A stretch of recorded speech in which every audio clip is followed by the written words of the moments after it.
আমরা দেখাই যা ঘটছে, আর ব্যাখ্যা করি কেন ঘটছে। সংবাদে বাস্তবতা, বিশ্লেষণে গভীরতা। মাসান টিভি, সাংবাদিকতার নতুন দিগন্ত সূচনায় মাসান টিভি, একটি স্বাধীন ও নিরপেক্ষ গণমাধ্যম। ভুরুঙ্গামারীতে জাতীয় পল্লী উন্নয়ন দিবস উদযাপন। মাসান টিভির ভুরুঙ্গামারীর প্রতিনিধি এস খোকনের ভিডিও ও তথ্যচিত্রে বিস্তারিত রিপোর্ট। উন্নত পল্লীর সমৃদ্ধ দেশ, সবার লাগে বাংলাদেশ, এই প্রতিপাদ্যকে সামনে রেখে কুড়িগ্রামের ভুরুঙ্গামারীতে যথাযোগ্য মর্যাদায় জাতীয় পল্লী উন্নয়ন দিবস 2026 উদযাপিত হয়েছে। সোমবার 6 জুলাই সকালে উপজেলা প্রশাসন ও উপজেলা পল্লী উন্নয়ন অফিসের আয়োজনে উপজেলা চত্বর থেকে একটি বর্ণাঢ্য র্যালি বের হয়ে বিভিন্ন সড়ক প্রদক্ষিণ করে পুনরায় উপজেলা পরিষদ প্রাঙ্গণে এসে শেষ হয়।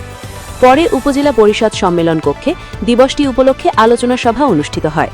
এতে সভাপতিত্ব করেন উপজেলা নির্বাহী অফিসার ইউএনও অমৃত দেবনাথ।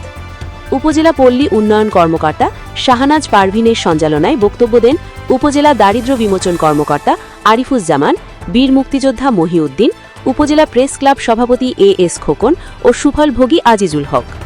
উপস্থিত ছিলেন সহকারী পল্লী উন্নয়ন কর্মকর্তা রেজাউল করিম মিঠু সহ বিভিন্ন সরকারি দপ্তরের কর্মকর্তা, জনপ্রতিনিধি, গণ্যমান্য ব্যক্তি ও উপকারভোগীরা। এ সময় পল্লী উন্নয়ন কার্যক্রমের সুফলভোগীরা তাদের অভিজ্ঞতা ও অভিব্যক্তি তুলে ধরেন এবং সরকারের বিভিন্ন উন্নয়নমূলক উদ্যোগের প্রশংসা করেন।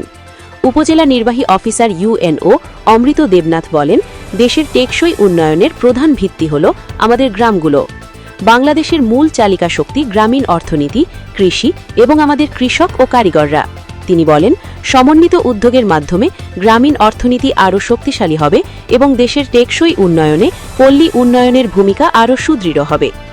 আলোচনা সভা শেষে উপকারভোগীদের মধ্যে গাছের চারা ও 10,35,000 টাকা ঋণ সহায়তা প্রদান করা হয়। মাসান টিভি, ভুরুঙ্গামারী, কুড়িগ্রাম। আমরা দেখাই যা ঘটছে, আর ব্যাখ্যা করি কেন ঘটছে। সংবাদে বাস্তবতা, বিশ্লেষণে গভীরতা। মাসান টিভি।